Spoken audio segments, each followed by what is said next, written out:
ഇന്നും വളരെ ഒരുപാട് ഡിസ്കസ് ചെയ്യപ്പെടാത്ത, എന്നാൽ ഈ ഡൈവോഴ്സിനും ഇവരുടെ തമ്മിലുള്ള പ്രശ്നങ്ങൾക്കും ഒരു മുഖ്യ കാരണം ഈ സെക്ഷൽ പ്രശ്നങ്ങൾ തന്നെയാണ്.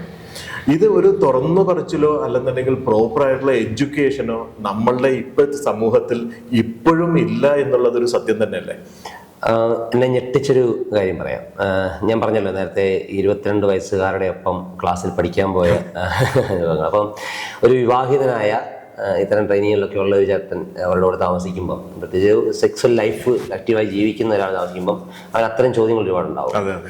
സാറിനറിയാമോ 22 വയസ്സുകാർ, അതായത് ഇത്രയും പോൺ ഫിലിം അവൈലബിലിറ്റി ഉണ്ടെന്ന് നമ്മൾ കരുതുന്ന, ഇവനില്ലാത്തതിനെ പറ്റിയൊക്കെ അറിയാം. ഇപ്പോഴത്തെ പിള്ളേർ നമ്മളങ്ങനെ പറയുന്നത് അല്ലേ, ഇപ്പോഴത്തെ പിള്ളേർക്കെല്ലാം അറിയാം.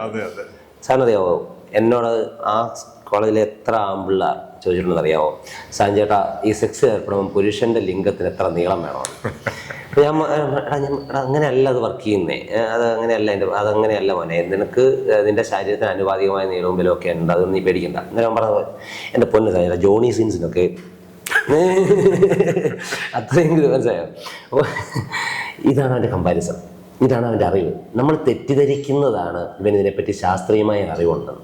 പലതും ശാസ്ത്രീയമല്ലാത്ത അശാസ്ത്രീയമായ അറിവുകളുമായും ഫാൻറ്റസികളുമായിട്ടുമാണ് ഈ ലൈംഗിക ജീവിതത്തോടെ നമ്മൾ കയറുന്നത്.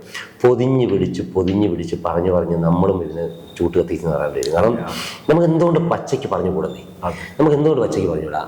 അവൻ ഭാഷയിൽ, അവനോട് താതാത്മ്യപ്പെടുന്ന ഭാഷയിൽ അവനോട് ലൈംഗികത സംസാരിക്കാൻ ഇനിയും നമുക്ക് എന്നാ തുറവി വരുന്നത് എനിക്ക് മനസ്സിലാകുന്നില്ല.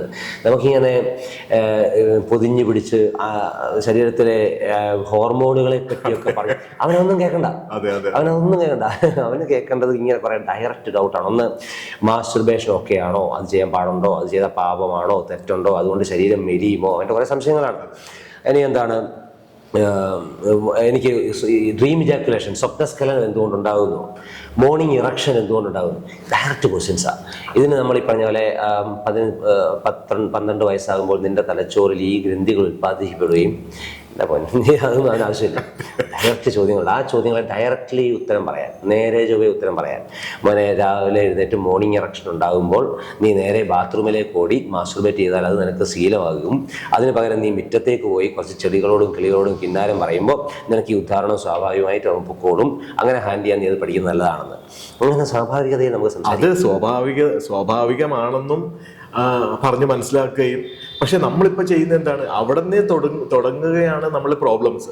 അങ്ങനെ കണ്ടിന്യൂ ചെയ്യുന്ന ഒരാളാണ് പിന്നെ കല്യാണം കഴിച്ച് കഴിയുമ്പോഴത്തേക്കും അത് പാർട്ട്ണറോട് പ്രോപ്പറായിട്ട് പറയാൻ പറ്റാതെ വരികയും, സ്ത്രീകൾക്ക് ഇത് പ്രോപ്പറായിട്ട് പറയാൻ പറ്റാതെ വരികയും ചെയ്യുന്ന സമയത്താണ് കാര്യം ഒരു വലിയ വിഭാഗം പ്രശ്നങ്ങൾ ഒരുപക്ഷെ എനിക്കോണം നമ്മൾ പണ്ടത്തെ ആൾക്കാർ പറഞ്ഞിട്ടുണ്ട് നമ്മളെ കിടക്കയിൽ തീർക്കാം എന്നുള്ളതാണ്.